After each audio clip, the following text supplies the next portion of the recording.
Kevin Furman here with episode 10 in my Clone Wars Wisdom series. And in this series, I talk about the opening statement that was put up at the beginning of the episode, and just to talk about how would it apply to business, how would it apply to leadership, coaching, or just living a better life. So it's a fun framework, so I'm gonna continue down this path and share a few minutes of my thoughts on what the statement is. So, the episode 10 statement is, most powerful is he who controls his own power. So, kind of poetically spoken and well crafted, I think. And of course, he is the universal he. It's for all people, wherever you are in people land. So whoever's thinking about power. Okay, so it says most powerful. Okay, so when you control your own power, there's I think 2 or 3 different things. I might just take 2 of them today. One of them is controlling your power is much like honing your craft. It's not directly related to power, but I think in the terms of skill, right? So let's kind of I don't want to change their meaning, but I think power can also mean skill, meaning you have the power to be able to do things. Okay, so I'm going to take it there for a moment. So that's my first thought about it, is skill. And so those that have required a great amount of skill in an area are more adept, are able to apply those skills more easily and seemingly without as much effort as others. So they seem most powerful. They are most skilled, so they seem to have the most power in the situation, so to speak. They're the ones that are able to make something happen more easily, so they're seen as the expert or have power. So that can easily be translated into business. So if you're, in your job, you're asked to do a task and you don't feel comfortable with it, well, get more skilled, right? So that means start asking questions from somebody that does know what's going on. Find somebody who's achieved what you're trying to achieve or something very similar. Pick their brain on things that you could do to mitigate some of the problems that they went through, right? So is there somehow you can learn from their mistakes and use that to further your own skill? So I think that's smart, right? So when you do that sort of thing, you're sort of controlling the ability or the speed at which you learn the skill. So even in that, like even in the process of gaining power in an area, i.e. skill, you can actually speed that process up by being smart about it and start to ask questions. Don't assume you know everything. Don't assume that you have to pretend that you have the skill. I don't know if fake it till you make it really applies in what I'm talking about right now. There are moments when confidence is needed and you have to put forth confidence even if you don't feel confident. There are times to do that. And that's not necessarily, a bad thing. But that's not what we're talking about today. We're talking about power, right? And I'm taking the skill end of that spectrum of what power might mean. And so that's one way to apply this, right? So to feel more confident, to feel like you have something to offer, to feel like you're able to handle what's in front of you, if you have skill in the area, that's extremely easy when you have a lot of skill, when you have a ton of skill in the area. If you don't have much, great, gain the skill. Find out what the skill is and then work at that as you develop or as you work on whatever project you got going on or whatever goal you're trying to achieve. Work while you gain the skill. Don't wait until you have all the skill necessary. Now, I happen to have a lot of training in music and being a professional musician in that area. So I wanted, what struck me as I was saying that was that's very true in music, in that you can't wait until you've mastered everything about music to play music. And no one's really, not many people have ever done that, okay? If very few, if any. So what you do is you do the things you know how to do and learn as you go.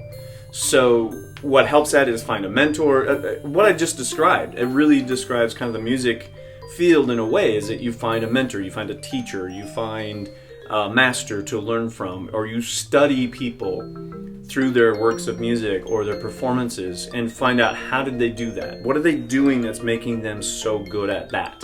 how do I get there? What are the steps? So you find someone that can teach you how to take those steps. Knowing what you want to accomplish has a lot to do with that too. So that's not today's subject, but it's all wrapped up in that. All right, so that's the skill side. All right, now the other side I was thinking was actually power. Actually, there are people in the world that when they walk into the room, they have a very powerful presence.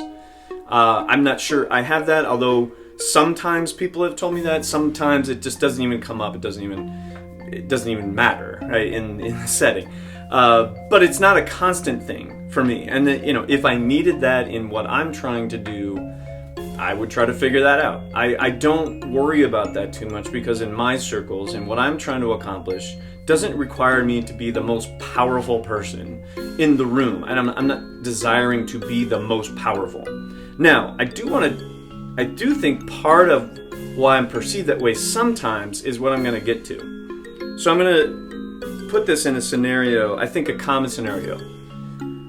Boardroom, meeting, management, maybe upper management, I don't know, that kind of scenario, right, where people are trying to discuss what's our strategy, what's going on, give me a status report, that kind of meeting, right?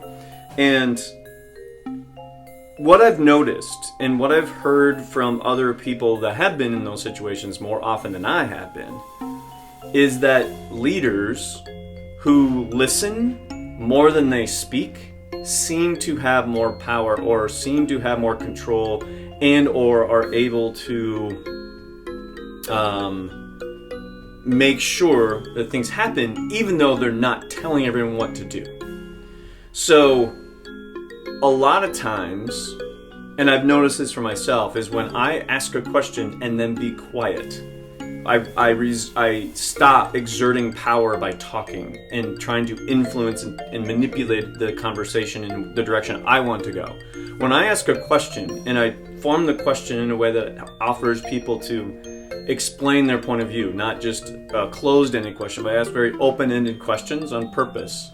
Most of the time, in that kind of situation, if I'm leading a group of some type, I try to ask open-ended questions or try to find out if they're on the same page, what do they see that I don't see, where are they coming from, what can I learn from where they are so that we can better work together.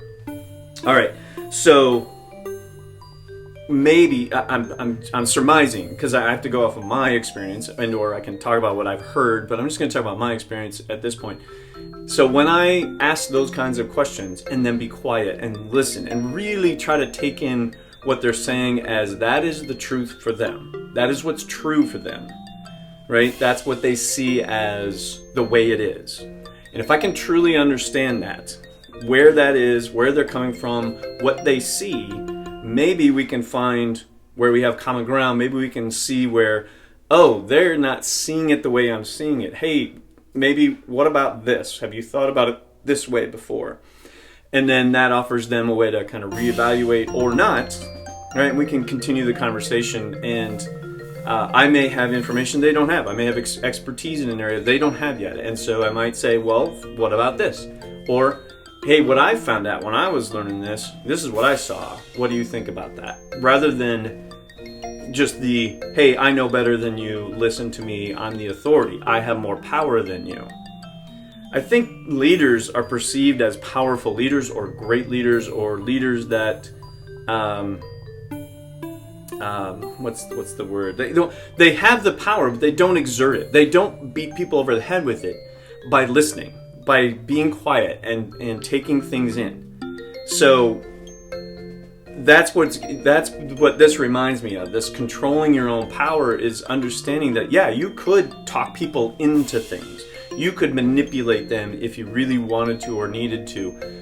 But you realize that that's a very, very, very short-term answer to what solution you're trying to do. I rarely want to manipulate. I don't know if I've thought about doing that since I was a teenager, I think, a long time ago. I don't really think about manipulating people. I have no desire in that. I do have desire in influence. I have desire in helping people achieve their goals. I have a huge desire to do that.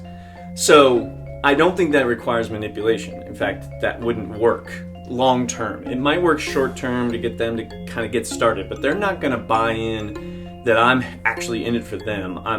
It'll be clear that I'm in it for me and using them. That's what I'm not interested in. That's one type of power that is not what we're talking about here. They're saying most powerful. The people that are most powerful controls that. They don't use their manipulative behavior. They use their skills as a leader to influence and or understand and maybe cast vision, maybe do things that actually lead rather than manage. And that's, again, a different topic, but the powerful leaders are ones that are leading and not manipulating or managing. And so the way this is worded, again, most powerful is he who controls his own power. Insert she or her or they or them, whatever you would like. It's a universal thing, so read it that way. Great. Anyway, so this one definitely I completely agree with, to think of it when you're trying to be a better leader. Remember that your biggest power is in leading by example. And that means you don't need to tell everyone what to do. You show them by the way you're acting how you want everyone to act. You project out into the world what it is you're really trying to get across so that everyone can understand where things are going, what the big picture is. That's the leader's job. And you may have to jump in and work. You just don't stand around and talk about vision all day, right? But I'm just saying, like, in that role, right, that's your role. And so the people that are best at that, most powerful in that situation, control the power they may have to manipulate the situation and dominate. They control that. And they say, no, that's not going to work long term. I need to use a different skill set. So, which kind of bridges those two ideas I just talked about, but I'm out of time. I don't want to make this too much longer. That's my idea about this one. So I definitely 2 thumbs up on this one. I think it's a great idea to keep in mind, and it's well worded. So nice job, and we will see you next time.